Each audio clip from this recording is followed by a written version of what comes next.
Christmas Eve in Sonoma County is supposed to be magical. The vineyards glow golden in the winter sunset, and the air smells like wood smoke and pine. I was driving up Highway 121 that evening, watching the last light fade over the hills, and I remember thinking that maybe this year would be different. Maybe this time, I'd finally feel like I belonged. Dad had turned 61 that week, and Marianne had planned this big, combined celebration. Christmas Eve dinner at an upscale private dining room, the kind of place with floor-to-ceiling windows overlooking the valley, and wine lists thicker than phone books. She'd sent the details in a group text 2 weeks earlier. Dress code, semi-formal. Reservations at 7 sharp. The whole family would be there. I'd spent the afternoon wrapping Dad's gift, a vintage compass from an antique shop in Sacramento, the kind that belonged to a World War II pilot. I thought he'd appreciate the history. I made sure the corners were perfect, the ribbon tied just right, because that's what I always did. I showed up. I tried. I made everything perfect. What were you doing the moment you realized your family didn't see you the way you saw them? For me, I was pulling into that restaurant parking lot at 6:58, checking my makeup in the rearview mirror one last time, making sure everything was just right, making sure I wouldn't embarrass him. The restaurant was beautiful inside, warm lighting, massive Christmas tree in the lobby. The hostess led me through the main dining room where other families were, already celebrating. Then down a hallway to a private room at the back. I could hear voices before I even crossed the threshold. Laughter, wine being poured. When I stepped inside, everyone was already there. Dad stood at the head of the table in a navy blazer, looking every bit the successful contractor. Marianne next to him in a cream-colored dress, her hair done up fancy. Luke and his girlfriend dressed like country club kids. And Aunt Evelyn was wearing too much perfume, and that smile she always had. When she knew something, you didn't. "Hello, everyone," I said. "Merry Christmas." Dad gave me a quick nod. Marianne glanced at me and looked away. Luca lifted his wine glass slightly. Aunt Evelyn said, "Oh, Brooke, you made it." Like she'd been taking bets on whether I'd show up at all. I set Dad's gift on the side table with the others and slipped off my coat. That's when I noticed. I've always been good with details. 8 years as a pararescue specialist will do that to you. You learn to assess a situation in seconds. Count the people, check the exits, notice what doesn't fit. The table was beautiful. White tablecloth, tall candles, crystal wine glasses, china plates with gold trim. I started counting automatically. 1, 2, 3, 4, 5, 6. 6 place settings. Then I counted the people. Dad, Marianne, Lucas, his girlfriend, Aunt Evelyn, me. 6 people, 6 place settings. Except the settings weren't evenly spaced. They were clustered together at the far end. At the end closest to where I stood, there was nothing. Just an empty table. Just blank white cloth. There was a gap where my setting should have been. I stood there, holding my purse, staring at that empty space, and I felt something cold settle in my chest. Maybe they forgot. Maybe someone would notice and fix it. But nobody said anything. Instead, everyone started moving toward the table like this was completely normal. Dad pulled out Marianne's chair. Lucas sat down with his girlfriend. Aunt Evelyn settled in and reached for the wine. I stayed where I was, still holding my purse, still trying to understand what was happening. Nobody looked at me. Nobody acknowledged that I was standing there with nowhere to sit. Finally, Dad caught my eye. And he smiled. Not a confused smile, not an apologetic smile. A smile that said he knew exactly what he was doing. He gestured at the table, at the 6 filled seats. And then he said it, loud enough for everyone to hear. "Oops, looks like we miscounted. Seats are only for families." The words landed like a slap. Then Aunt Evelyn laughed. Lucas smirked and looked down at his napkin. Marianne didn't laugh, but I saw that tiny upturn at the corner of her mouth. Satisfaction. I stood there in the middle of that beautiful room, and something inside me went very, very still. I've been in situations where my life depended on staying calm. I've made decisions while people screamed and bled around me. The first thing they teach you in pararescue is this: don't react emotionally. Assess the situation, make your decision, execute your plan. So I didn't cry. I didn't yell. I didn't beg for an explanation. I just looked at Dad. This man I'd spent 32 years trying to make proud. This man whose mortgage I'd co-signed using my veteran benefits. This man who was supposed to be my father. And I said, very quietly, "Seems I'm not family." Nobody moved. Nobody spoke. Nobody apologized. Dad just kept smiling that small, satisfied smile. I picked up my coat, turned around, and walked out. I walked through the main dining room, where other families were celebrating, together. I walked past the hostess, who wished me happy holidays. I walked out into the cold December air and got into my car. My hands were shaking when I gripped the steering wheel.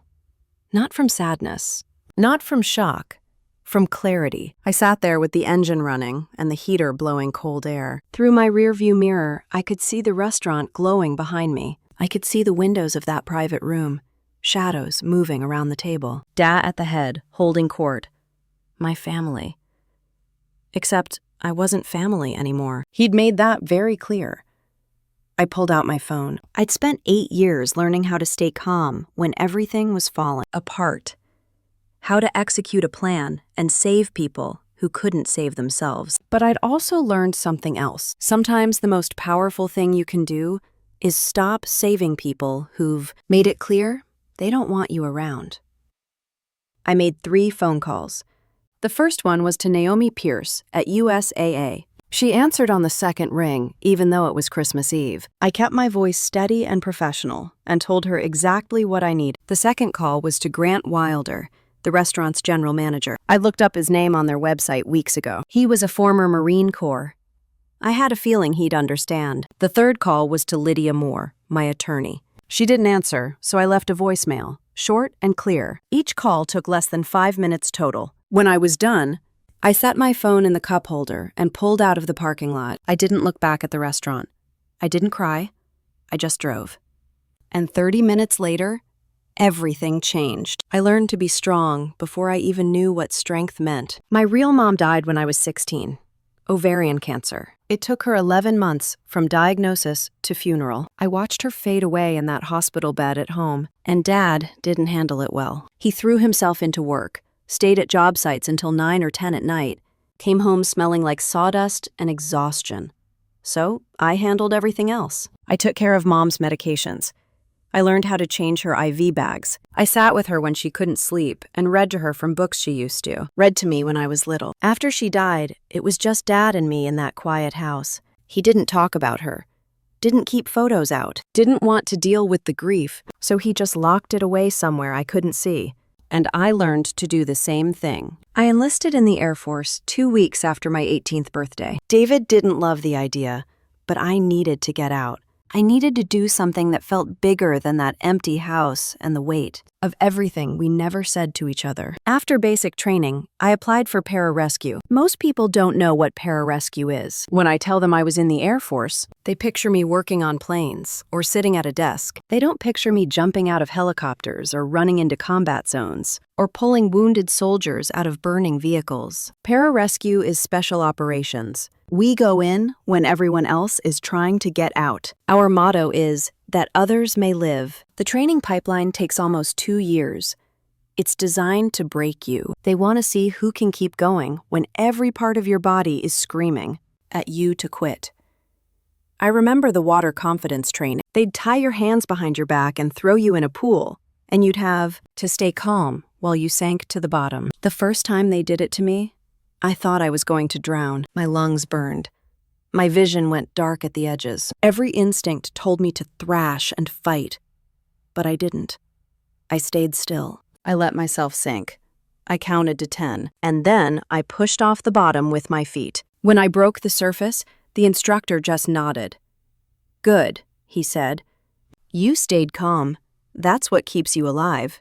I carried that lesson through everything that came after. Through dive school and jump school and combat medic training, through my first deployment to Afghanistan when I was 22, through missions where we flew into active firefights to pull out wounded Marines. There was one mission I still dream about. We got a call that a convoy had hit an IED outside Kandahar, multiple casualties. When we landed, There was gunfire coming from the tree line. The vehicle was on fire. 3 guys down. I ran toward them while rounds hit the dirt around me. The first guy had shrapnel in his leg and was screaming. The second guy was unconscious with a head wound. The third guy was trapped under part of the vehicle, and I could smell burning metal and gasoline. I didn't think so. I just moved. I stabilized the first guy. I checked the second guy's airway. And then I crawled under that burning vehicle with another PJ, and we pulled the third guy out. We got all 3 of them on the helicopter. 2 of them made it. 1 didn't. When we landed, I was covered in blood, and my hands were shaking so hard I couldn't unbuckle my harness. But I didn't cry. I didn't fall apart. I filled out the mission report and cleaned my gear and went to the chow hall like it was just another day. Because that's what you do. You stay calm. You do your job. You keep moving. I did 4 deployments over 6 years. I kept my head clear when everyone around me was losing theirs. I became exactly what the Air Force trained me to be. Strong, reliable, unbreakable. And every time I came home on leave, David would look at me with something like pride and say, "You're doing good, kid. You're tough.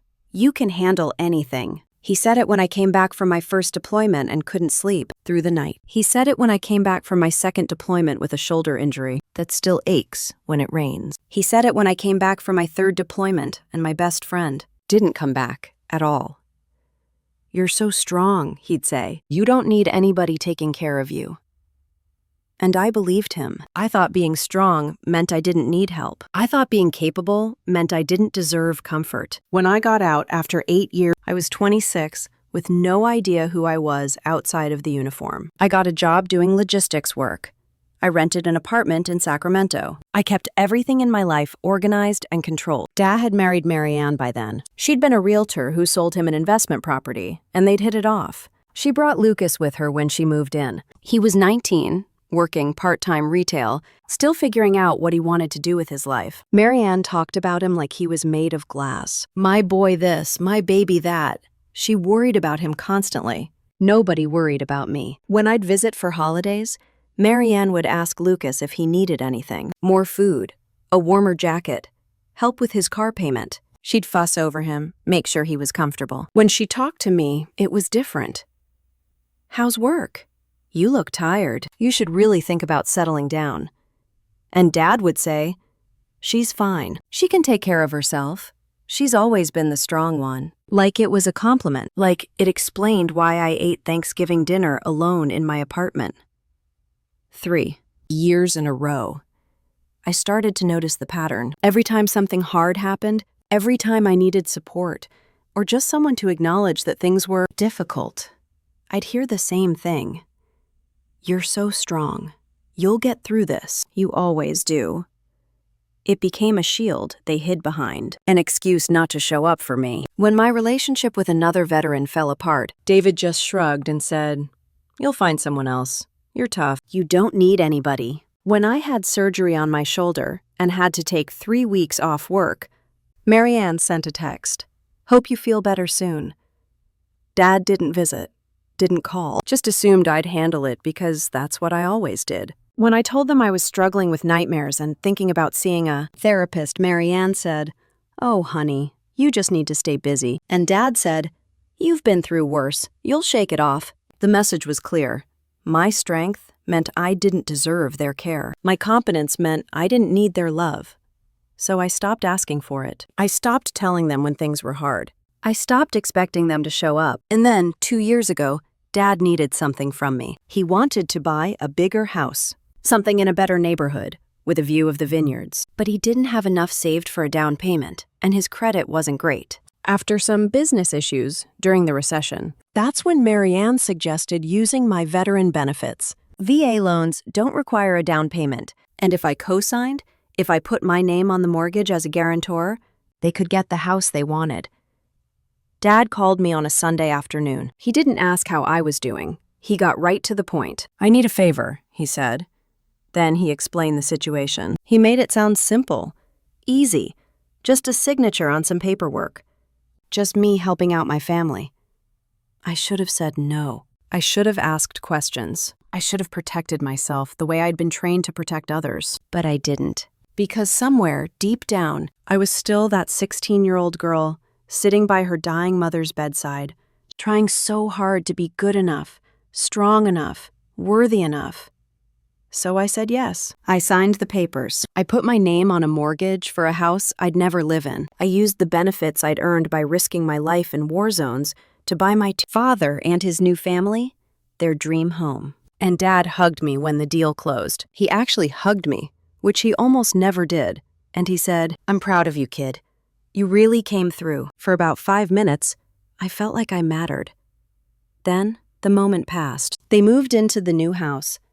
Marianne decorated it exactly how she wanted. Luke got the biggest guest room. And I got a text every few months asking when I was going to visit, like I was some distant relative, instead of the person who'd made it all possible. I was strong. I was capable. I was useful when they needed something. But I wasn't family. I just didn't know it yet.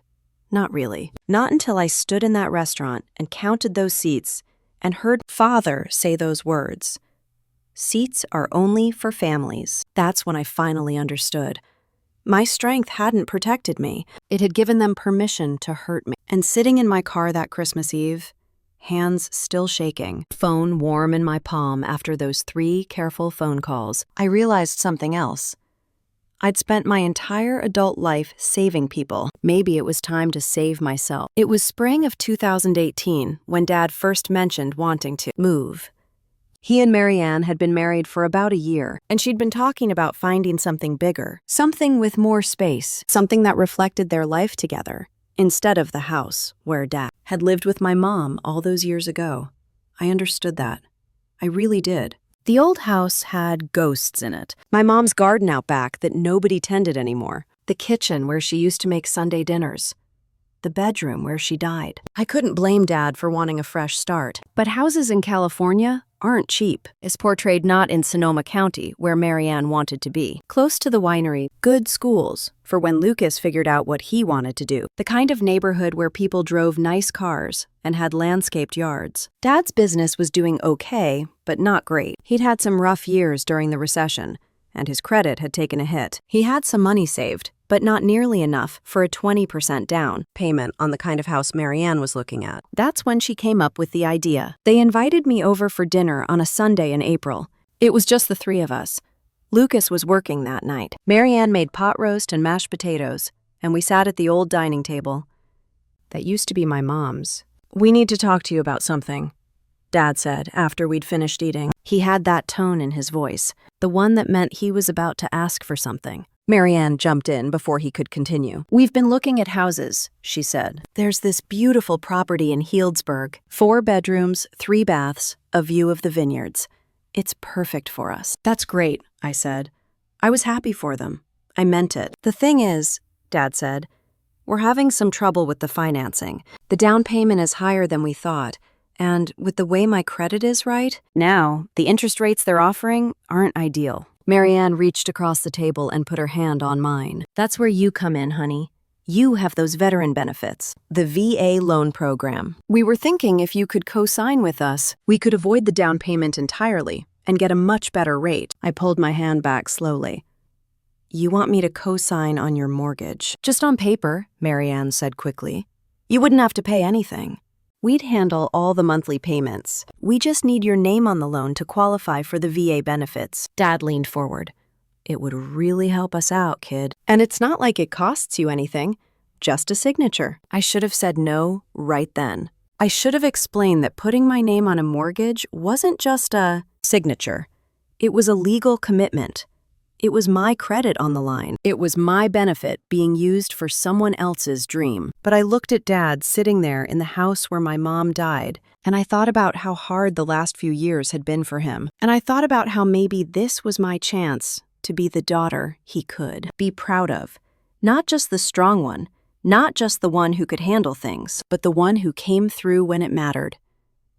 So I said, "Okay." The process took about 2 months. I had to provide all my military records, proof of service, and discharge papers. I had to sit through meetings with the loan officer at the bank, a woman named Naomi Pierce, who worked for USAA. She was thorough and professional, and she explained everything to me very well, carefully. You understand that as a co-signer, you're equally responsible for this loan, she said. If the primary borrowers default, the lender can come after you for the full amount. I understand, I said. And you're using your VA loan benefit, which means you won't be able to use it again for your own home purchase until this loan is paid off or refinanced without your name on it. I know, I said. She looked at me for a long moment. This is a big commitment, Brooke. Make sure you trust these people. He's my dad, I said. Like that explained everything. The house they chose was beautiful. I'll give them that. It was a craftsman-style home on 2 acres, with oak trees and a long driveway. The kitchen had granite countertops and stainless steel appliances. There was a master suite with a walk-in closet bigger than my entire apartment. The backyard had a built-in barbecue and a pergola and enough space to host parties. The purchase price was $475,000. With the VA loan, Dad and Marianne didn't have to put down a single penny. They just had to prove they could make the monthly payments, which came out to around $2,800 a month, with property taxes and insurance included. I went with them to the closing in June. We sat around a big conference table at the title company and signed paper after paper after paper. Dad signed. Marianne signed. And then they pushed the stack toward me. Sign here, the title officer said, pointing to the highlighted lines. And here. And here. My hand hesitated over the first signature line. For just a second, I felt something twist in my stomach. A warning, maybe. A voice that said this wasn't right. But then Dad looked at me and smiled. Thanks for doing this, kid. It means a lot. So I signed. I signed my name 17 times that day. On the promissory note, on the deed of trust, on the VA loan guarantee, on documents that made me legally responsible for nearly $500,000 of debt for a house I would never live in. When it was done, the title officer handed Dad the keys. Congratulations, she said. You're homeowners. Marianne actually teared up. She hugged Dad, and then she hugged me and said, Thank you so much, Brooke. We couldn't have done this without you. You're such a blessing to this family. Dad shook my hand. I'm proud of you, he said. You really came through. And for those few minutes, standing in that title company office, I felt like I mattered, like I was part of something, like I belonged. They moved in 2 weeks later. I helped them pack up the old house, carried boxes, and loaded the truck Dad rented. Marianne directed everything like a general, telling us where each piece of furniture should go in the new place. Luke got the biggest guest bedroom. It had its own bathroom and a view of the vineyard. Marianne turned another room into her home office. David set up his workshop in the garage. Nobody asked if I wanted a room. I slept on the couch the one time I stayed over that first month. Marianne apologized and said they just hadn't gotten around to setting up the guest space yet. Maybe next time. There wasn't a next time. The first few months, they were grateful. Marianne would call every couple weeks to update me on the house. They'd painted the living room. They'd planted roses out front. Dad had built a new deck off the back. Then the calls became less frequent, once a month, then every other month, then just on holidays. The mortgage payments came out of their account automatically. I never saw a statement, never got copied on any paperwork. I'd signed my name and handed over my benefits, and then I was just expected to trust that everything was being handled. And I did trust them, because what choice did I have? About a year after they moved in, I drove up to visit for Dad's 60th birthday. When I got there, Lucas was home with his girlfriend. They were sitting in the living room like they owned the place. Oh, hey, Brooke, Lucas said without getting up. Didn't know you were coming. I texted Dad yesterday, I said. Oh, he didn't mention it. Marianne came out of the kitchen and seemed surprised to see me. Brooke, honey, we weren't expecting you today. I told Dad I was coming, I said again. She waved her hand dismissively. You know how he is. Anyway, we're actually heading out to dinner with some friends in about an hour. But you're welcome to stay here if you want. There's leftover pasta in the fridge. I stood in the doorway of the house I'd helped them buy, and I realized they hadn't saved me a seat at the birthday dinner either. I left before they did, Made up an excuse about having to get back to Sacramento for work the next day. Dad walked me to my car and gave me a quick hug. "Thanks for stopping by, kid," he said, like I was a neighbor who'd dropped off a casserole. I drove home, and I didn't cry. I'd learned a long time ago that crying didn't fix anything. But I sat in my apartment that night, and I looked up the loan documents I kept copies of. And I read through them carefully, really carefully, for the first time since I'd signed. I was on the hook for $475,000. My name was tied to that house just as much as theirs was. If they missed payments, it would destroy my credit. If they defaulted, I'd be responsible for the full amount. I'd given them everything, and I didn't even have a place to sleep when I visited. That was when I first started to understand what I'd really done. I hadn't helped my family. I'd handed them the keys to control my entire financial future, and they didn't even realize it. Or maybe they did, and they just didn't care. Either way, I was trapped, bound to them by a piece of paper I'd signed in good faith, by benefits I'd earned with my own blood and sacrifice, by the belief that family was supposed to mean something. I kept that loan paperwork in a folder in my desk drawer. I didn't look at it often. It hurt too much. But 2 years later, sitting in my car outside that restaurant on Christmas Eve, I pulled up the documents on my phone. I read through them again while my hands shook and my breath fogged the windows. And I finally understood what Naomi had been trying to tell me that day. The bank. Make sure you trust these people. I'd trusted them with everything, and they'd just told me I wasn't family. After they moved into the new house, things changed. Not all at once. Not in any dramatic way, just small things that added up over time, until I looked around one day and realized I didn't recognize my own family anymore. Marianne had always been involved in Dad's life, but after the move, she became the center of everything. She planned the dinners. She decided which holidays we'd celebrate and how. She managed the social calendar and the household budget and every detail of their daily routine. And Dad let her. Maybe he was tired of making decisions after all those years on his own. Maybe he liked having someone take charge. Maybe he just didn't notice the way she was slowly rearranging everything too. Put herself and Lucas at the center. I started to see it during family dinners. Before, we'd sit across from each other at the kitchen table and talk about work or current events or nothing in particular. Simple. Easy. Now, dinners were productions. Marianne, she'd plan elaborate meals and assign everyone tasks. And she'd orchestrate the conversation like a director. "Lucas, tell everyone about your new job," she'd say. And Lucas would talk about his sales position at some tech startup, and Marianne would beam at him like he'd just won a Nobel Prize. Dad would nod along and say things like, "That's great, son. You're really making something of yourself." Son. He called Lucas his son. When the conversation turned to me, it was different. Marianne would ask polite questions about my logistics job, but her eyes would already be moving past me to the next topic. Dad would ask if I was still doing that, and I'd say yes, and he'd nod, and that would be the end of it. Nobody asked if I was happy. Nobody asked what I was working toward. Nobody seemed particularly interested in my life beyond the basic fact. But Lucas, everything Lucas did was worthy of celebration and discussion and careful attention. He got a new car, and they threw him a little party. He got a promotion to senior sales associate, and Marianne posted about it on Flawed Facebook with 3 paragraphs about how proud she was. He started dating his girlfriend seriously, and they were invited to every family event like they were already married. Meanwhile, I'd gotten a commendation at work for streamlining our supply chain process and saved the company over $100,000. I mentioned it once at dinner. Dad said, "That's nice." And then Marianne asked Lucas to pass the potatoes. I told myself it didn't matter.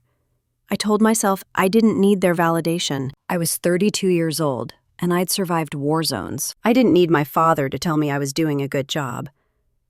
But it still hurts. The first time I realized I was being deliberately excluded was Thanksgiving of 2023. Marianne sent out a group text in early November, asking everyone to save the date. Big family dinner at their place. Everyone is welcome. I responded right away, saying I'd be there and asking what I could bring. She never answered my text. 2 weeks before Thanksgiving, I texted again. "Hey, just confirming for the 23rd. Do you still want me to bring a dessert?" "Oh, honey," Marianne wrote back. "We actually decided to keep it small this year. Just immediate family. Maybe next time." I stared at that message for a long time. Immediate family. I'd co-signed their mortgage. I'd made their house possible. But I wasn't in the immediate family. I spent Thanksgiving alone in my apartment, eating takeout Chinese food and watching football. Dad didn't call, didn't text, didn't acknowledge that I wasn't there. The next day, I saw the photos on Facebook. The whole family gathered around that beautiful dining table in the house I'd helped them buy. Lucas and his girlfriend, Aunt Evelyn, even some of Marianne's relatives I'd never met. The caption said, "Grateful for family." I wasn't in a single photo. When I called Dad a few days later to ask about it, he sounded confused. "What do you mean? Marianne said she texted you." "She said it was just for immediate family," I told him. He was quiet for a moment. "Well, you know how she is. She likes to keep things simple sometimes. Don't take it personally." But how else was I supposed to take it? Christmas of that year, 2023, was a little better. They invited me to the house on Christmas Eve for a casual get-together. Nothing fancy, Marianne said. Just pizza and cookies and opening a few presents. When I got there with gifts for everyone, I realized casual meant casual for me. Everyone else was dressed nicely. There was catered food from some expensive Italian place. The presents under their tree were wrapped in designer paper. My gifts, wrapped in drugstore paper with stick-on bows, looked sad next to theirs. Lucas got a new laptop from Dad and Marianne. His girlfriend got expensive jewelry. Aunt Evelyn got a spa package. I got a candle from Target that still had the clearance sticker on the bottom. I smiled and said thank you and told them I loved it, because what else was I supposed to do? That night, driving home, I cried for the first time in years.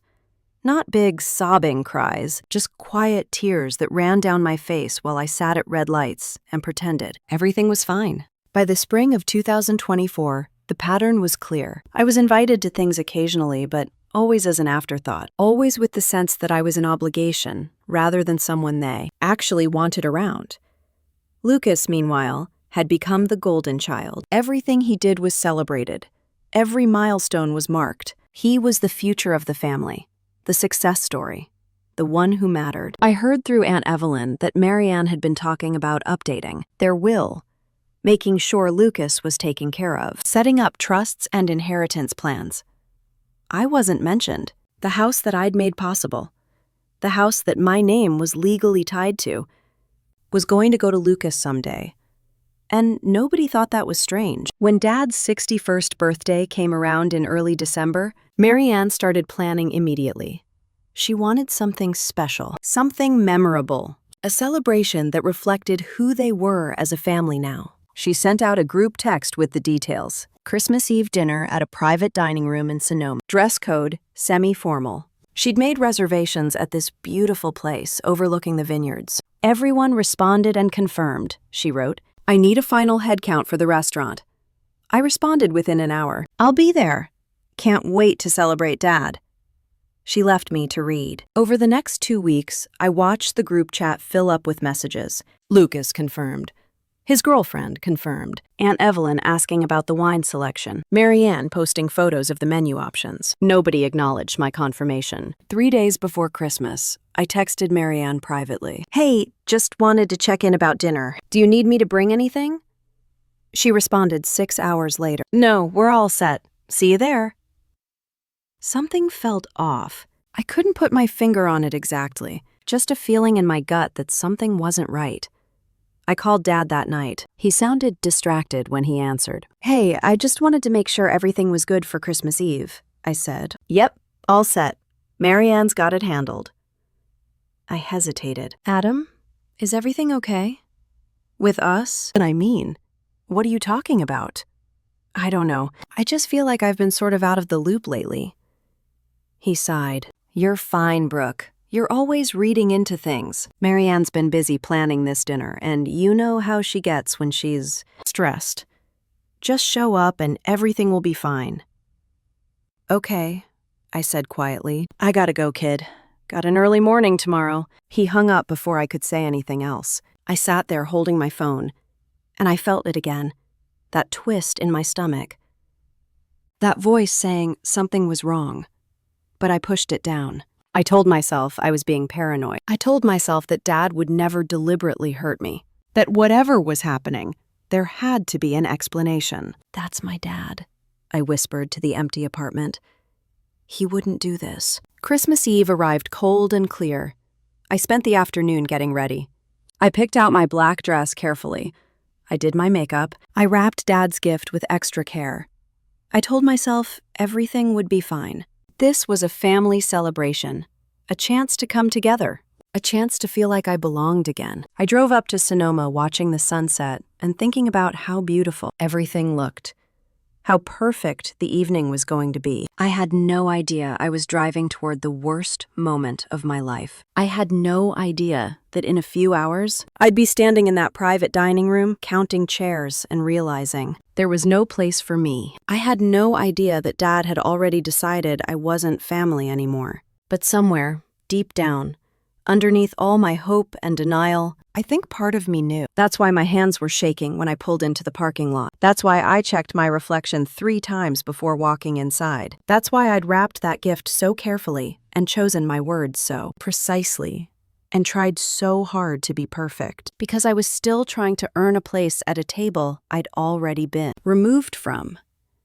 I just didn't know it yet. So there I was, living in my car in that parking lot with the engine running and my hands shaking and something cold and clear settling into my chest. I've been trained for crisis situations.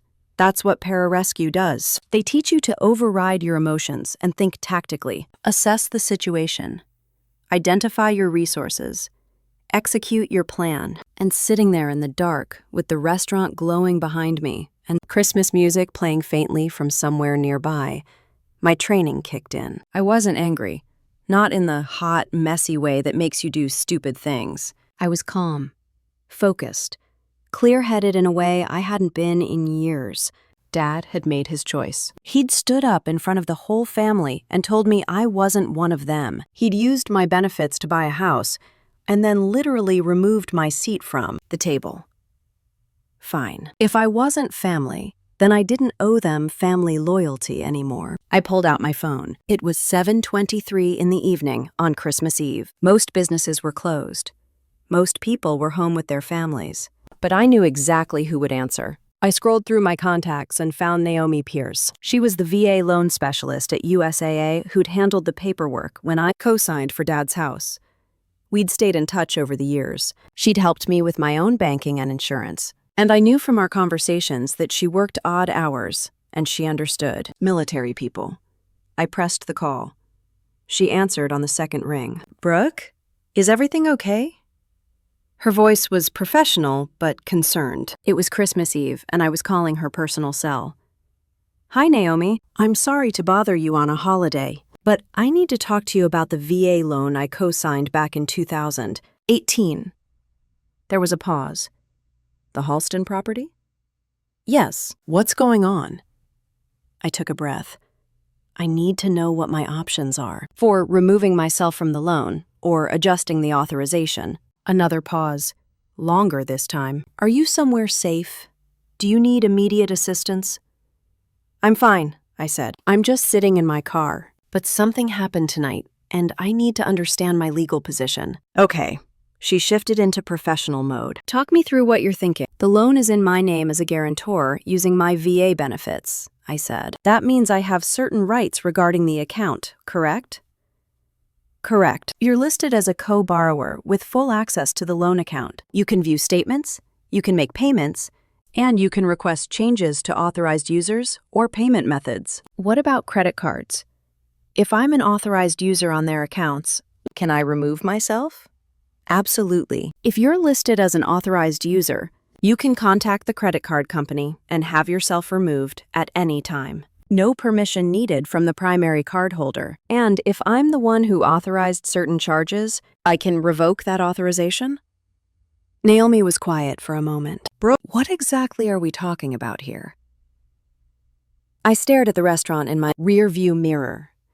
I could see the warm glow of the private dining room on the second floor. I could picture them all sitting around that table, laughing, drinking wine, celebrating without me.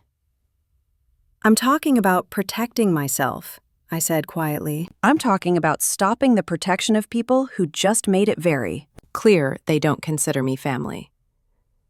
I heard her exhale. If you're listed as an authorized payer, or if you've guaranteed certain services, yes, you can revoke that authorization.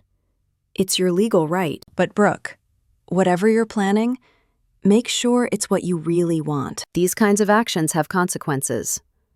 I know, I said. That's why I'm calling you first. To make sure I do this right. Do what is right?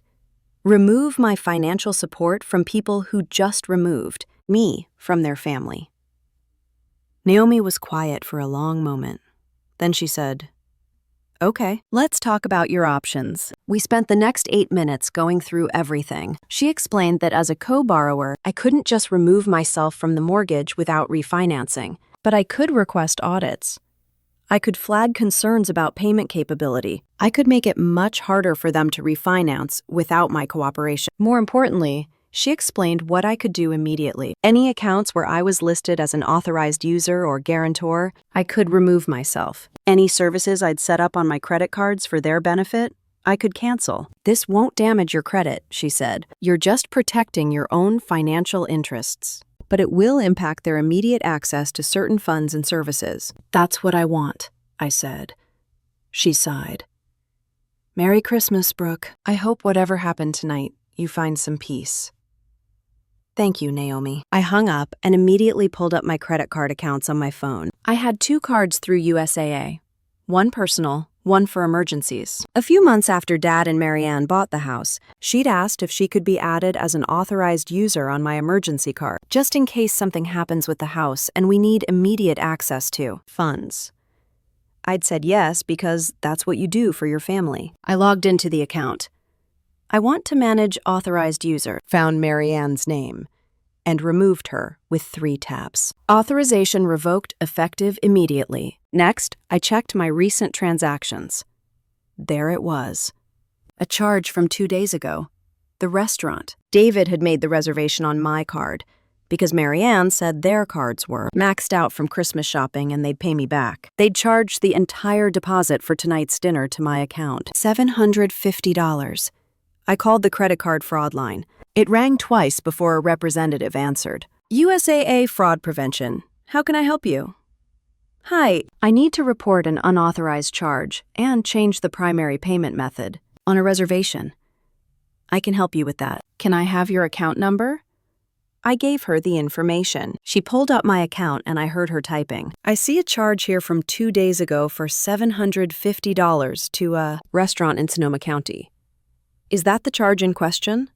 Yes. That charge was made by an authorized user I've just removed from my account. I need to dispute it, and I need to contact the restaurant to let them know the payment method on file is no longer valid. I can process the dispute, the representative said, but you'll need to contact the restaurant directly about changing payment information. Can you give me the contact number? She read it off, and I wrote it down on a receipt I found in my cup holder. Thank you, I said. Please process that dispute immediately. Done. Is there anything else I can help you with tonight? No, that's all. I hung up and stared at the number I'd written down. It was the main restaurant line. But I didn't need the main line. I needed the manager. I'd noticed his name when I walked in earlier. There'd been a small plaque by the host stand. Grant Wilder, General Manager. And underneath his name, in smaller letters, USMC Veteran. I pulled up the restaurant's website on my phone and found the staff directory. There was his email. And a direct office line. I called the office line. It rang 4 times. Then a man's voice answered. This is Grant. Hi, Grant. My name is Brooke Halston. I'm a customer at your restaurant tonight. Well, I was a customer. And I need your help with something. Okay. He sounded cautious but professional. What's going on? I saw that you're a former Marine Corps, I said. I'm a former Air Force. Pararescue. And I'm calling because there's a situation happening in your private dining room right now that involves my family and a credit card authorization that just got revoked. I heard him shift the phone, Hold on. Let me pull up the reservations. There was typing in the background. Halston party? He said. 6 guests in the vineyard room? That's them. The reservation deposit was charged to my credit card 2 days ago. I just revoked that charge and removed the cardholder authorization, which means when they try to settle the bill tonight, the card on file isn't going to work. He was quiet for a moment. And you're telling me why? Because I want to make sure your staff understands. This isn't a system error, I said. This is intentional. I'm not part of that party anymore. They made that very clear. So they're going to need to find another way to pay. Ma'am, with all due respect, this sounds like a family issue. It is, I said. And normally I'd handle it privately, but they're in your restaurant right now, celebrating Christmas Eve on my credit without my permission. So I'm giving you a professional courtesy heads up that the payment method on file is no longer valid. Grant sighed. How do you want me to handle this? However you normally handle it when a card gets declined, I said. I'm not asking you to embarrass them or make a scene. Just follow your standard procedures. When the bill comes and the card doesn't work, they'll need to provide alternate payment. Understood. He paused. Can I ask what happened? They told me the seats at the table were only for family, I said quietly. Then they made me stand there with no place to sit while everyone laughed. Jesus, he muttered. Okay, yeah, I'll handle this appropriately. Thank you. Hey, he said before I could hang up. For what it's worth, I'm sorry. Nobody deserves that, especially not on Christmas. I appreciate it. I ended the call and sat back in my seat.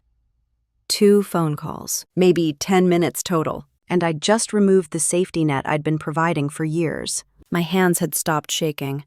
My breathing was steady. I felt calm in a way I hadn't felt in a long time. People think revenge is about anger, about lashing out, about hurting people because they hurt you. But that's not what this was. This wasn't revenge. This was me finally understanding something I should have learned years ago. You can't save people who don't want to be saved, and you can't protect people who've already decided you're not worth it protecting.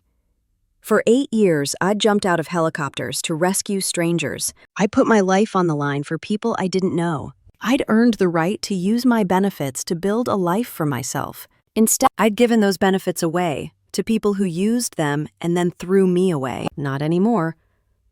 I looked at the time on my phone. 7:41. I'd been in the parking lot for 18 minutes. Inside that restaurant, they were probably ordering their entrees by now, toasting to Dad's birthday, laughing at whatever story Aunt Evelyn was telling, not noticing I was gone, not caring. In about an hour, maybe less, they'd ask for the check, and that's when everything would change. I started my car and pulled out of the parking lot. I didn't look back at the restaurant. I didn't feel guilty. I didn't second-guess myself. I drove back toward Sacramento with the windows cracked and cold December air, rushing in, and Christmas music on the radio. And I felt free. I wasn't there when it happened, but I heard about it. Oh, I heard every detail. Grant called me first. It was 9:18 at night, and I was halfway home. Still driving down Highway 121 with the windows cracked and my mind quiet for the first time in months. My phone rang through the car speakers and his name showed up on the display. I pulled over into a gas station parking lot and answered. Grant? Yeah, he sounded tired. I wanted to let you know it's done. What happened? He exhaled. They finished dinner around 8:45. Dessert, coffee, the whole thing. Your dad was holding court, telling stories. Everyone was laughing. Normal celebration stuff. I waited. The server brought the check at 9 o'clock. Your dad handed over a credit card without even looking at the total. The server ran it and came back about 2 minutes later. I watched the whole thing from the bar. And the card declined. The server was professional about it. Just said there seemed to be an issue with the payment and asked if he had another card to try. Grant paused, and I could hear voices in the background. The dinner rush is winding down. Your dad laughed it off, said it must be a mistake, probably a security hold because of the holiday. He pulled out another card. That one declined too. How many cards did he try? 4.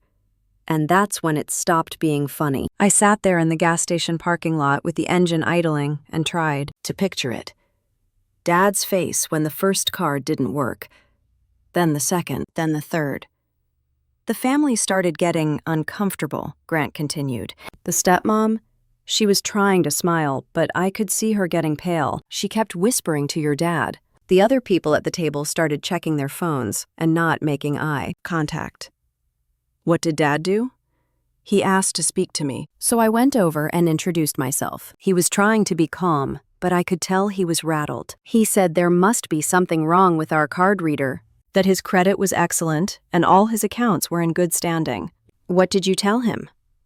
I told him our system was working fine and that we'd run the cards multiple times. I said sometimes banks flag large purchases on holidays as potential fraud and suggested he call his credit card company to authorize the charges. Grant paused. He didn't like that. He got that look, you know? That look guys get when they're used to being in charge and suddenly they're not. Yeah, I said quietly. I know that look. So he stepped away from the table to make some calls, left everyone else sitting there. The stepmom tried to make conversation, but nobody was really responding. It got awkward fast. I pressed my forehead against the steering wheel. How long did this go on? About 20 minutes total. He came back from his phone calls looking worse. Apparently, the credit card companies confirmed the cards were declined due to insufficient funds or authorization issues. He tried to argue with them, but there was nothing they could do on Christmas Eve. Oh, God. Yeah. So then he asked if we took checks. I said we did, but we'd need to see ID and verify funds. He wrote a check. We ran it through our verification system. Let me guess. Insufficient funds? At that point, ma'am, I'm not gonna lie. Your dad lost it a little. Not yelling, but that cold, angry thing. He asked to speak to the owner. I explained the owner wasn't available on Christmas Eve. He threatened to leave a bad review. I stayed professional. I closed my eyes. What happened next? The stepmom started going through her purse, found a card we hadn't tried yet. We ran it. That one went through for about half the bill, still short by $200 or so. Finally, the aunt, the older lady, pulled out her card and covered the rest. But by then, everyone at that table knew something was very wrong. Grant's voice softened. The whole dining room knew. People were watching, whispering. Your dad was sweating. The stepmom was on the verge of tears. The son looked like he wanted to disappear. It was not a good scene. Thank you for calling me, I said. Yeah. He hesitated. Look, I don't know the full story, and it's not my business, but I've seen a lot of family drama in this job, and whatever he did to you, I hope this helped. It did, I said. More than you know. After we hung up, I sat there for a long time. I should have felt guilty. I should have felt bad about ruining Dad's birthday celebration, about embarrassing him in front of the family.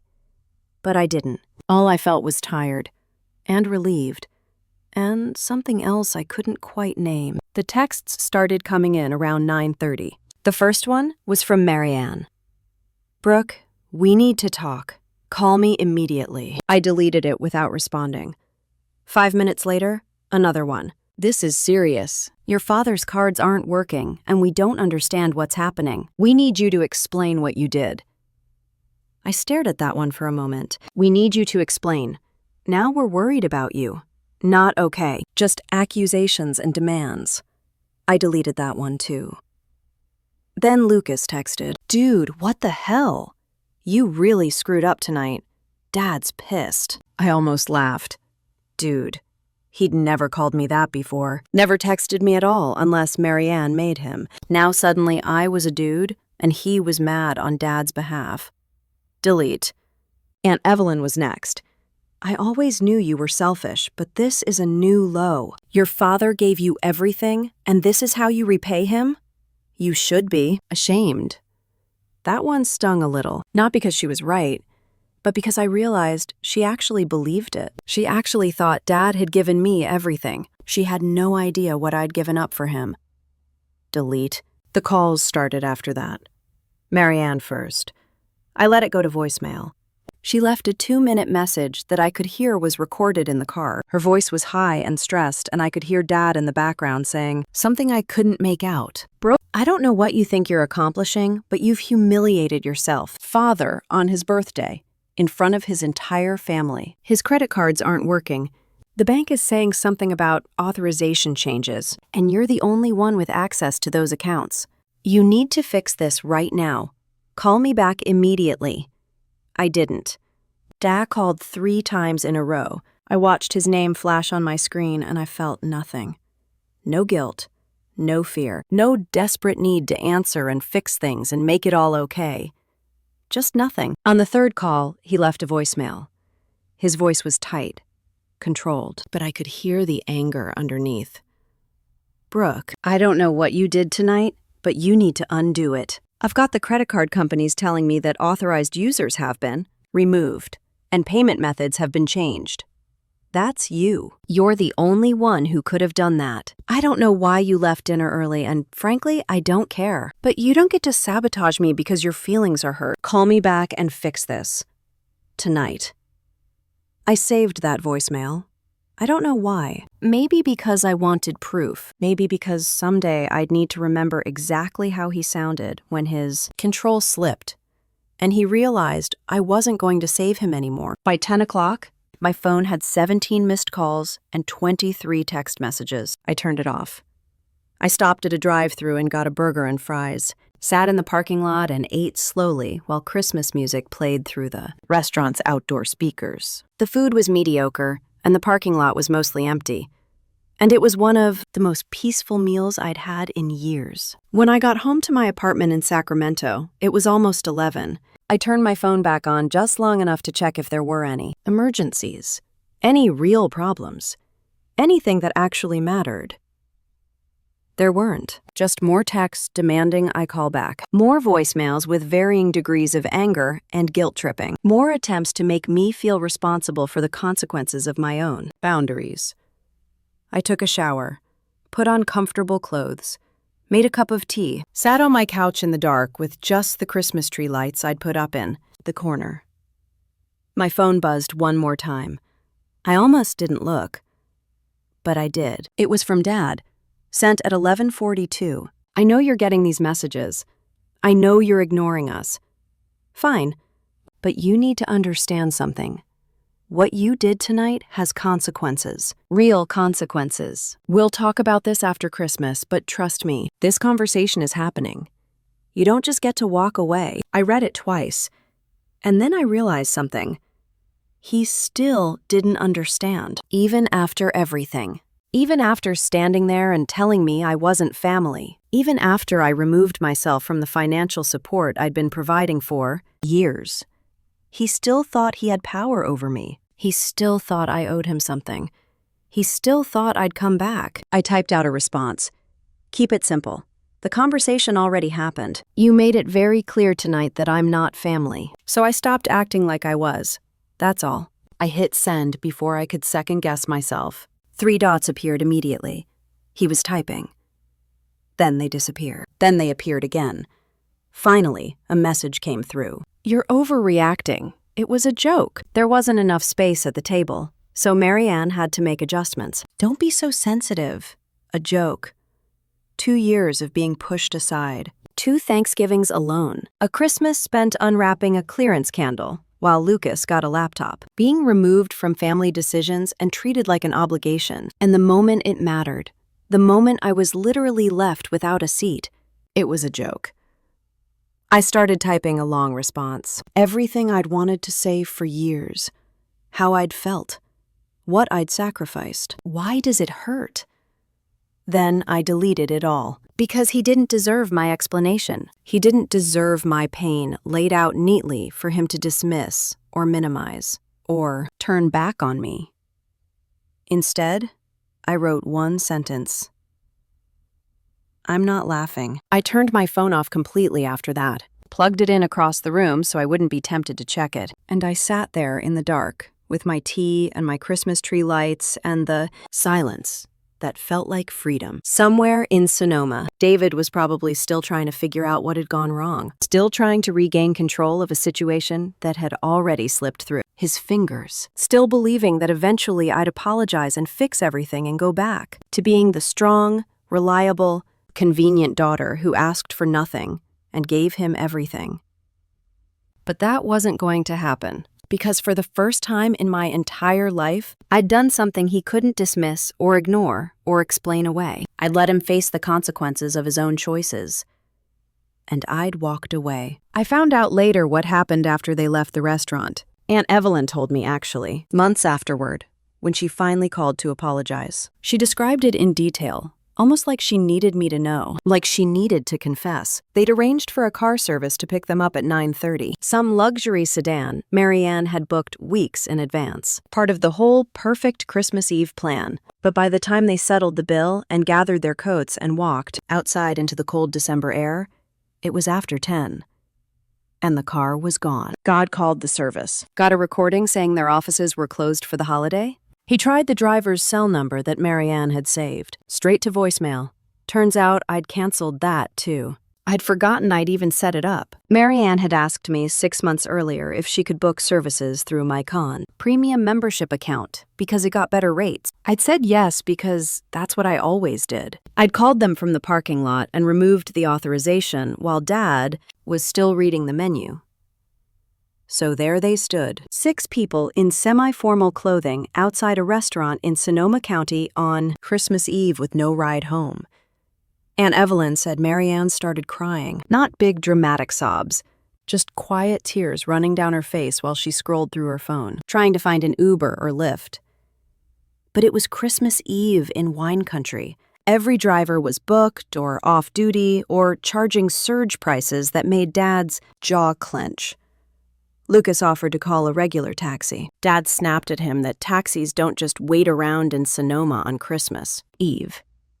They stood there for almost 20 minutes arguing about what to do. Finally, Aunt Evelyn said she'd drive them. Her car was parked 2 blocks away at her hotel. But it was a compact sedan, and there were 6 of them, plus Lucas's girlfriend. They had to make 2 trips. David and Marianne went first because Dad refused to wait. Aunt Evelyn said the drive to their house was silent except for Marianne, sniffling and Dad staring out the window with his jaw clenched so tight she could see the muscles jumping. When they got to the house, the one I'd helped them buy, Dad got out without saying thank you. Marianne whispered something apologetic and scurried after him. Aunt Evelyn drove back to get Lucas and his girlfriend and the leftover wine, bottles they'd bought as gifts. That trip was awkward, too. Lucas kept texting on his phone, and his girlfriend kept asking if everything was okay. And Aunt Evelyn just wanted to get home to her hotel and pretend the whole night hadn't happened. She told me all these months later, with shame in her voice. I didn't know, she said. I didn't know what they'd done to you. I just thought you'd left early because you weren't feeling well. While they were making those uncomfortable drives through the dark, I was sitting in a 24-hour diner off Highway 80 in Sacramento. I stopped there on impulse around midnight. Not because I was hungry, just because I didn't want to go home yet. I didn't want to be alone in my apartment with my thoughts and my turned off, the phone and the weight of what I'd done. The diner was mostly empty. A couple of truckers at the counter, a tired-looking waitress refilling coffee, Christmas music playing low through old speakers. I slid into a booth by the window and ordered decaf coffee and a slice of pie I didn't really want. The waitress brought it with a sympathetic smile. Working on Christmas Eve? Something like that, I said. She nodded like she understood and left me alone. I sat there with my coffee and my pie, and I watched the parking lot through the window. Cars coming and going, people stopping for gas or bathrooms or late-night food on their way to somewhere else. Normal people doing normal things. And I realized I felt calm, really calm, the kind of calm I used to feel after a mission when everything had gone according to plan and everyone made it home safe. I wasn't celebrating. I wasn't gloating. I wasn't imagining Dad's face when the cards declined. Or Marianne crying in the car, or any of it. I was just sitting in a diner, eating mediocre pie and feeling okay. My phone was still off in my purse. I knew when I turned it back on there would be more messages, more anger, more demands that I explain myself and fix what I'd broken and apologize for, having boundaries. But that was a problem for tomorrow. Tonight, I was just a woman sitting alone in a diner on Christmas Eve. And for the first time in years, I didn't feel small about it. I thought about all the Christmases I'd tried so hard. All the gifts are carefully chosen and perfectly wrapped. All the times I'd driven up to Sonoma, hoping this would be the year they saw me. Really saw me. All the times I'd sat at their table feeling like I was taking up space, hadn't earned. And now, here I was in a booth at a truck stop diner with nobody expecting anything from me, and nowhere I was supposed to be. It should have felt lonely, but it didn't. The waitress came by to refill my coffee. "You doing okay, hun?" "Yeah," I said. "I think I am." She smiled. "That's good. Merry Christmas." Merry Christmas. I left her a $20 tip on a $7 check and drove home. My apartment was dark and quiet when I got there. I'd left the Christmas tree lights on and they were still twinkling in the kids' corner. I decorated the tree by myself a few weeks earlier. Nothing fancy, just lights and a few ornaments I'd collected over the years. Nobody had come to see it. Nobody had commented on it. It was just for me. I made another cup of tea and sat on my couch in the dark, and I thought about the contrast. Them riding home in Aunt Evelyn's cramped car with the tension so thick you could cut it. Dad was angry. Marianne cried. Lucas texting frantically. All of them are probably blaming me. Me, sitting alone with my tea and my Christmas lights and my thoughts. One of those scenarios should have been better than the other, but I couldn't figure out which one. I'd spent so many years believing that being alone meant I'd failed somehow. That if I was spending holidays by myself, it meant I wasn't good enough, or lovable enough, or family enough. But sitting there that night, I started to wonder if maybe I'd had it backward. Maybe being alone was better than being with people who made you feel alone anyway. Maybe quiet was better than the kind of noise that drowned out your own voice. Maybe peace was better than proximity. I fell asleep on the couch sometime around 2 a.m, with the Christmas lights still on and my phone still off, and no idea what tomorrow would bring. But for the first time in a very long time, I wasn't afraid of it. I woke up on Christmas morning to sunlight streaming through my windows and the sound of my neighbors upstairs making breakfast. My neck hurt from sleeping on the couch, and my tea mug was still sitting on. The coffee table and my phone was still plugged in across the room where I'd left it. I got up slowly, stretched, made coffee, stood at my kitchen window looking out at the parking lot where a few kids were riding new bikes and testing out new scooters. Normal Christmas morning stuff. I thought about turning on my phone, then I decided not to yet. Instead, I made myself breakfast. Scrambled eggs and toast. Nothing special. I ate it slowly at my little kitchen table, and I thought about how different this Christmas was from all the ones before. No driving to Sonoma. No worrying about what to wear or what to bring. No sitting at someone else's table waiting to be acknowledged. Just me in my apartment with my eggs and my coffee and my Christmas tree. Lights. It was the smallest Christmas I'd ever had, and somehow it was the first one where I didn't feel small. I turned my phone back on that afternoon. Christmas Day, around 3 o'clock. There were 68 text messages, 42 missed calls, 11 voicemails. I didn't read them all, just scanned enough to get the general temperature. Angry, confused, demanding. And then, as the hours passed and I didn't respond, I became increasingly desperate. The last message was from Marianne, sent at 2:14 that afternoon. "Brooke, please, we need to talk about this. Your father is very upset, and we don't understand why you're doing this. Whatever we did to hurt you, I'm sorry. But you can't just cut us off like this. We're family." I stared at that word, family. Funny how it only mattered when they needed something. I didn't respond to any of it. Instead, I called Lydia Moore. She was the attorney I'd used a few years back when I bought my car and needed help with the paperwork. She'd given me her card and told me to reach out if I ever needed legal advice. I'd kept it in my wallet. I called her office line, not expecting anyone to answer on Christmas Day, but she picked up on the third ring. Lydia Moore. "Hi, Lydia.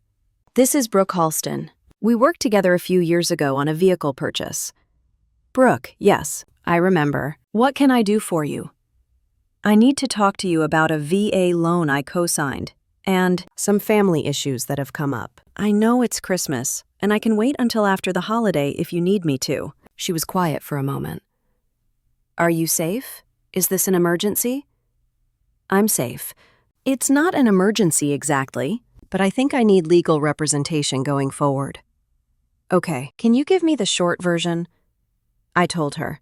The mortgage, the co-signing, the Christmas Eve humiliation, the authorization removals, the calls and texts demanding I fix everything. She listened without interrupting. When I finished, she said, "First things first, do not respond to any communication from your father or stepmother directly. Everything goes through me from now on. Understood?" "Understood." Second, you did nothing illegal. Removing yourself as an authorized user is your right. Revoking payment authorizations on your own accounts is your right. They can be angry about it, but they can't compel you to maintain financial support. That's what I thought.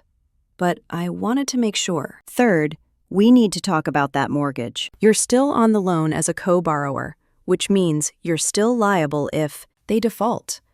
That's the real issue here. Can I get my name removed? Not easily. They'd have to refinance without you, which means they'd need to qualify on their own. Or they'd need to sell the house and pay off the loan. Or you'd need to prove some kind of fraud or coercion in the original signing, which would be hard after 6 years. I felt my stomach sink. So I'm stuck. You're tied to them financially, yes, but that doesn't mean you're stuck in other ways. You can set boundaries. You can refuse to provide additional support. You can protect your other assets and income. And if they try to pressure you or harass you, we can get legal orders to stop that. I want to protect myself, I said. However, we need to do that. Good. I'm going to send you a retainer agreement. Once you sign it, I become your attorney of record. All communication about this matter goes through me. Your family can contact me if they want, but they don't get to contact you anymore, unless you explicitly consent. Thank you. And Brooke? She paused. I don't know your whole story, and you don't have to tell me everything right now. But based on what you've said, you're doing the right thing. Setting boundaries isn't cruel. It's self-preservation. I hadn't realized how much I needed to hear that until she said it. The retainer agreement came through that evening. I signed it electronically and sent it back. By the next morning, I had an email from Lydia with a template response I could send to anyone who contacted me. It was simple and professional. All matters regarding my financial relationship with Thomas and Marianne Halston are being handled by my attorney, Lydia Moore. Please direct all communication to her office. I copied and pasted it into a text message and sent it to Dad, Marianne, Lucas, and Aunt Evelyn. Then I blocked their numbers. Not out of anger, not out of spite, just because I needed space and silence and the ability to think without my phone buzzing every 15 minutes with guilt trips and accusations. The next few days were quiet. Suspiciously quiet. I went back to work the day after Christmas. My coworkers asked how my holiday was, and I said it was fine, and they didn't press. I focused on inventory reports and shipping schedules and all the normal, boring details of my job that suddenly felt like a relief. Then, on December 28th, Lydia called. Your father tried to refinance the mortgage, she said without preamble. He was denied. Why? A couple of reasons. 1. His credit took a hit after those declined cards on Christmas Eve. Late payments, over-limit notices, that kind of thing shows up fast. 2. Without you as a co-borrower, he doesn't qualify for the same loan terms. His income alone isn't enough to cover the monthly payment on a conventional mortgage for a house that size. What does that mean? It means he's stuck too. He can't get you off the loan without refinancing. He can't refinance without you or without significantly more income. And he can't sell the house without your signature because you're on the deed. I closed my eyes. So we're both trapped, in a sense. But here's the thing. He needs you more than you need him. You're not living in that house. You're not depending on it for shelter. The mortgage is being paid from their accounts, not yours. As long as they keep making payments, this doesn't hurt you. And if they stop making payments, then the lender comes after both of you. Your credit gets destroyed along with theirs. But given that your father just tried to refinance, I'm guessing he's very motivated to keep making those payments. She was right. The payments kept coming. Automatically withdrawn from Dad's account on the first of every month, like clockwork. But other things started to happen. Marianne's realtor license lapsed. I heard about it through Aunt Evelyn before I blocked her. Apparently, Marianne had some continuing education requirements she'd missed, and some fees she hadn't paid. Small things that added up. Dad's business started having problems too. Nothing catastrophic, just the kind of slow decline that happens when someone's distracted and stressed and not paying attention to details. Clients who went with other contractors. Projects that came in over budget. Small mistakes that cost money. I heard about it in pieces, through people we both knew, through Facebook posts I saw before I unfollowed everyone, through the grapevine in ways I couldn't quite block even when I tried. And I felt nothing about it. No satisfaction, no guilt, just a kind of distant acknowledgement that consequences exist and people face them. Lydia fielded a few attempts at contact. Dad called her office twice, demanding to speak to me. She told him politely that I wasn't taking calls, and all communication needed to go through her. He sent a letter. Actual, physical mail to my apartment. Lydia advised me not to open it. I gave it to her unopened, and she sent back a response on legal letterhead, reiterating the boundaries. Marianne tried to friend me on a new Facebook account under a slightly different name. I declined and increased my privacy settings. Luke sent me a LinkedIn message. Hey, can we talk? This is getting out of hand. I didn't respond. Aunt Evelyn left a voicemail on my work phone somehow. I don't know how she got the number. The message was long and rambling about family and forgiveness and how I was tearing everyone apart. I deleted it and asked IT to block external calls to my extension. Every attempt they made to reach me just reinforced what I already knew. They didn't want to apologize. They didn't want to understand. They didn't want to repair anything. They just wanted me to come back and fix the problems my absence had created, and I wasn't going to do that. Lydia told me something in early January that stuck with me. Silence is the boundary they can't cross, she said. They can send letters. They can leave messages. They can complain to mutual friends. But if you don't respond, if you don't engage, they have no power. Is that cruel? I asked, just cutting them off completely. Is it cruel to protect yourself from people who hurt you? I didn't answer. She continued, Look, I've been doing family law for 20 years. I've seen every kind of dysfunction you can imagine. And I've learned that the people who scream the loudest about family loyalty are usually the ones who violate it the most. They want you back because you were useful, not because they love you. How do you know the difference? Because if they loved you, they would have noticed you were gone before their credit card stopped working.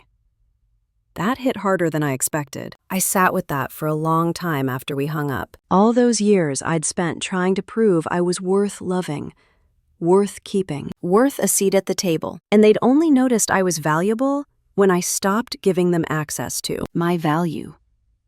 That's not love. That's not family.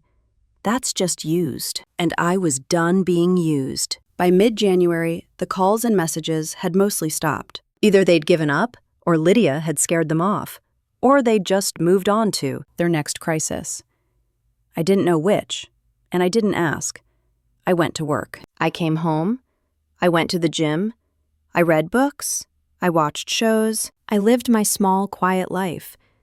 And slowly, I started to realize something. The silence I'd been so afraid of, the aloneness I'd been trying to avoid my whole life, wasn't actually that bad. It was actually kind of peaceful.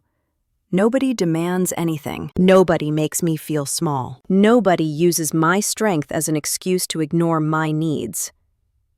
Just me, making my own choices, setting my own boundaries, living my own life.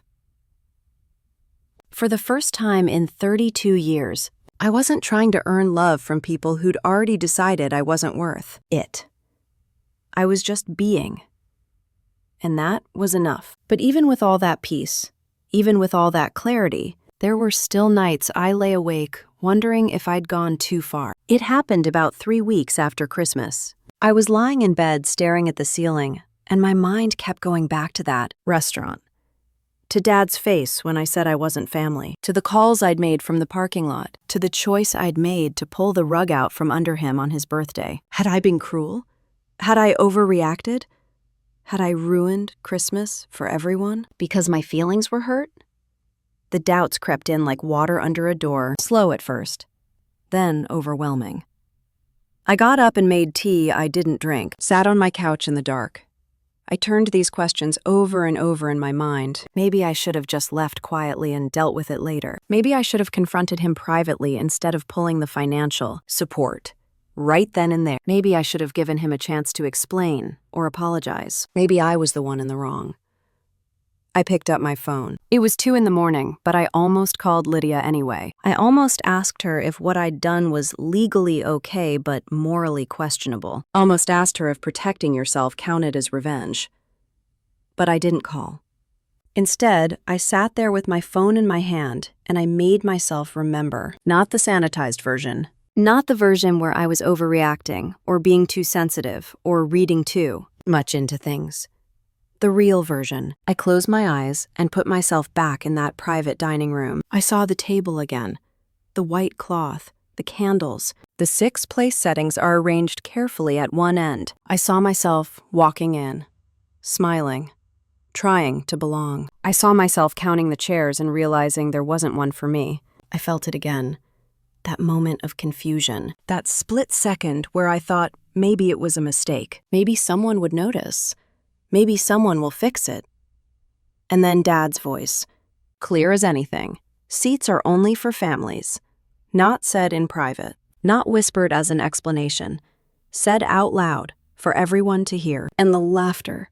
Aunt Evelyn's sharp cackle. Lucas's smirk. Marianne's satisfied smile. I remembered standing there with my purse on my shoulder and my carefully shipmeted, wrapped gift in my hands. And nowhere to sit. I remembered the feeling of being erased, of being told I didn't belong in the family I'd sacrificed for. And I realized something sitting there in my dark apartment at 2 a.m. I didn't ruin Christmas. They did. I didn't make that seating arrangement. I didn't choose to humiliate someone in front of their entire family. I didn't decide that someone who'd co-signed a mortgage and given up their VA benefits wasn't worth a chair. I didn't do any of that. All I did was stop protecting them from the consequences of their own choices. Because here's what I'd been doing for years without realizing it. Every time Dad made a decision that hurt me, I absorbed it. Every time Marianne excluded me, I made excuses for her. Every time Lucas got preferential treatment, I told myself it was fine. I took the hit. I swallowed the pain. I kept showing up and trying and hoping that eventually they'd see me. And what did that get me? It got me removed from Thanksgiving dinner. It got me a clearance candle for Christmas. It got me standing alone at a table with no seat while everyone laughed. My protection didn't make them treat me better. It just made it easier for them to treat me worse. So when I pulled that protection, when I stopped absorbing the damage, they finally had to face what they'd done. And they didn't like it. Not because they felt bad about hurting me, but because it was inconvenient for them. That's not my fault. That's not my cruelty. That's just cause and effect. I got up from the couch and went to my desk, pulled out the folder where I kept all the paperwork from the house purchase, the VA loan documents, the mortgage agreement, the authorization forms I'd signed. I looked through them again, really looked. My signature was on 17 different pages. 17 times I'd put my name on the line for people who couldn't even save me a seat at dinner. And nowhere in any of these documents did it say I owed them unconditional financial support, regardless of how they treated me. Nowhere did it say that co-signing a mortgage meant accepting emotional abuse. Nowhere did it say that being strong meant I wasn't allowed to have boundaries. I'd been operating under rules that didn't exist, rules they'd made up, rules that only applied to me. You're so strong. You can handle anything. You don't need anybody. Those weren't compliments. They were excuses. Excuses not to show up for me, not to protect me, not to love me the way I'd been loving them. And I'd believed those excuses for so long, I'd forgotten I had a choice. But I did have a choice. I always had a choice. I chose to sign those documents because I believed family meant something. I chose to keep showing up because I believed, eventually, I'd be seen. I chose to absorb the hurt because I believed that's what strong people do. And then on Christmas Eve, I chose something different. I chose to stop. Not because I wanted revenge, not because I wanted to hurt them, but because staying in that pattern was killing something inside me. My dignity, my self-worth, my belief that I deserved better. And choosing to protect those things, choosing to set a boundary, choosing to say enough, that's not cruelty. That's survival. I put the paperwork back in the folder and closed it. The doubts were still there, quieter now, but present. Maybe they'd always be there. Maybe I'd always wonder if I could have handled it differently. But wondering isn't the same as regret. I went back to bed, and this time I fell asleep. When I woke up the next morning, the sun was streaming through my windows, and I felt lighter somehow. Like I'd put down something heavy I'd been carrying for years without realizing it.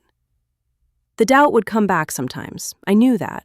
There would be moments when I'd question myself, when I'd wonder if I was the villain in someone else's version of this story. But I also knew this. I stood in that restaurant and counted those chairs and heard those words and felt that humiliation. And nobody who wasn't there, nobody who didn't know what that felt like, got to tell me how I should have responded.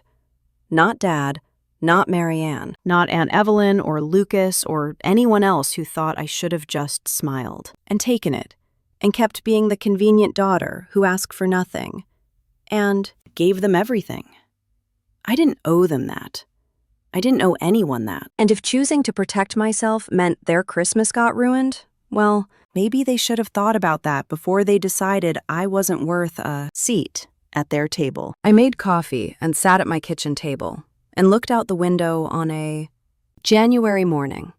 Somewhere in Sonoma, Dad was probably still angry, still trying to figure out how to fix his finances without my help, still telling himself I was the one who'd overreacted. Let him think that. I knew the truth. And the truth was simple. I didn't ruin Christmas. I just stopped saving it for people who'd already ruined mine. A year passes differently when you're not waiting for something to change. I'm writing this now in December of 2025, exactly 1 year after that Christmas Eve dinner, and my life looks nothing like I thought it would. I'm still in Sacramento, still working the same logistics job, still living in the same apartment with the same couch and the same Christmas tree in the corner. From the outside, nothing's changed, but everything's changed.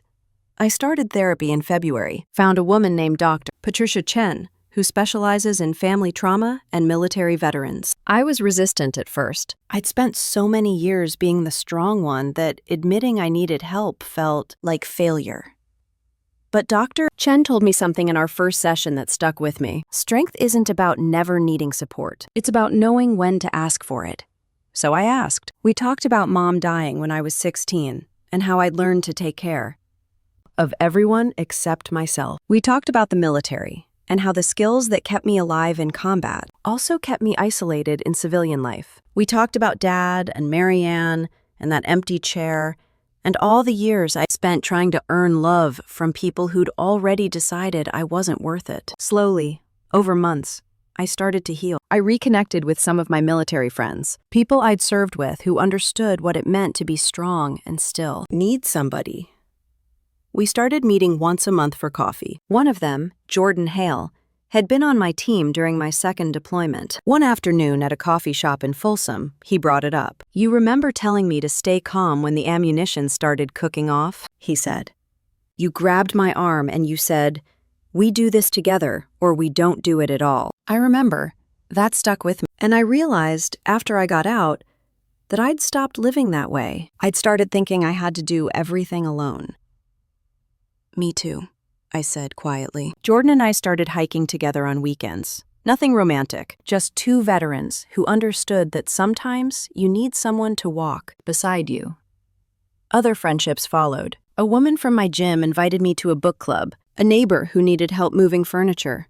Small connections, normal connections, the kind I'd never made time for when I was too busy trying to fix my family. Work got better too. In March, my supervisor offered me a promotion to senior logistics coordinator. Better pay, more responsibility, a team of my own to manage. I almost said no. Old habits. The voice in my head saying I didn't deserve it. But then I thought about that empty chair. And I said yes. The mortgage is still there. My name is still on those documents. David and Marianne are still making the payments every month. Lydia tells me that eventually they'll either sell the house or it'll get settled through the estate. Either way, I'll be free of it someday. Until then, it's just paperwork, a reminder of who I used to be and what I've learned since. I haven't spoken to Dad since Christmas Eve. Marianne tried to reach out in April through mutual acquaintance. Some story about how Dad had been to the doctor and they'd found something concerning. I asked Lydia to verify through public records if there was actually a medical issue. There wasn't. It was just another attempt to pull me back in, another emergency that required me to set aside my boundaries and come running. I didn't. Lucas got engaged in July. I saw it on Facebook before I finally deactivated my account. The family I'd wanted to be part of was still going on without me, and I was okay with that. Better than okay, actually. In September, I volunteered with a veterans organization that helps former service members transition to civilian life. I met people who were struggling the way I'd struggled, who felt lost and alone, and like all their strength had to be a solo act. And I got to tell them what Dr. Chen had told me.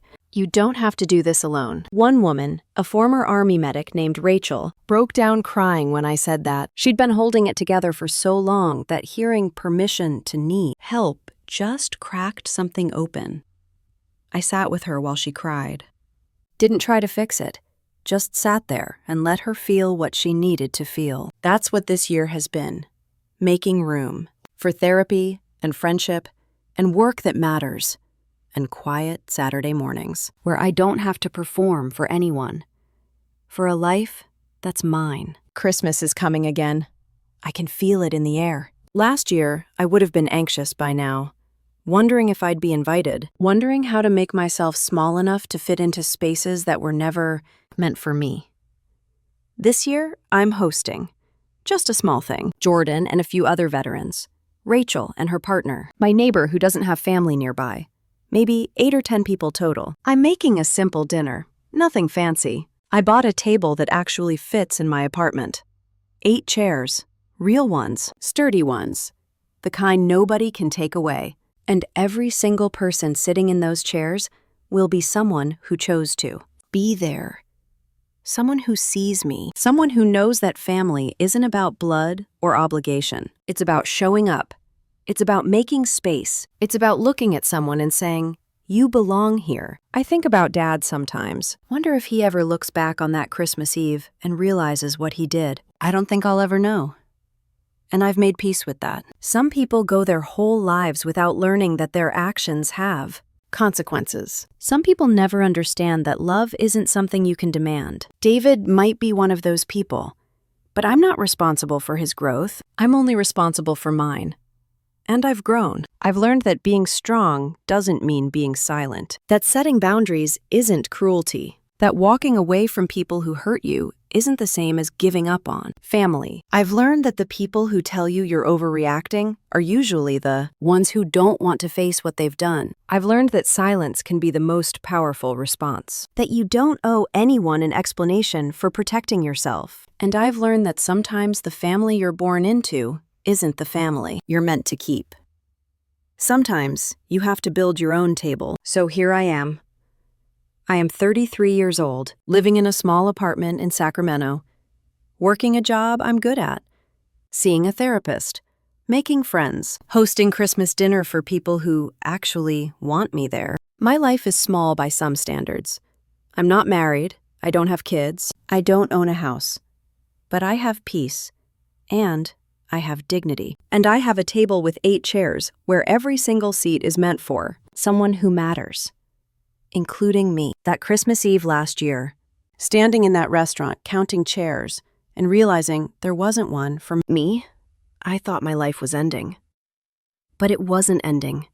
It was just beginning. Thank you so much for listening to my story. I know it's a long one, and maybe it hit close to home for some of you. Maybe you've stood in a room where there wasn't a seat for you. Maybe you've been the strong one who never got to be soft. Maybe you've given everything to people who gave you nothing back. If that's you, I want you to know something.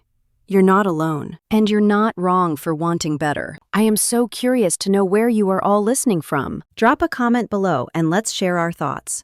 If this story resonated with you, please subscribe to Revenge Stories Lab. Like this video and hit that notification bell so more people can hear stories like this. Because sometimes the most important thing we can do is tell the truth about what happened to us.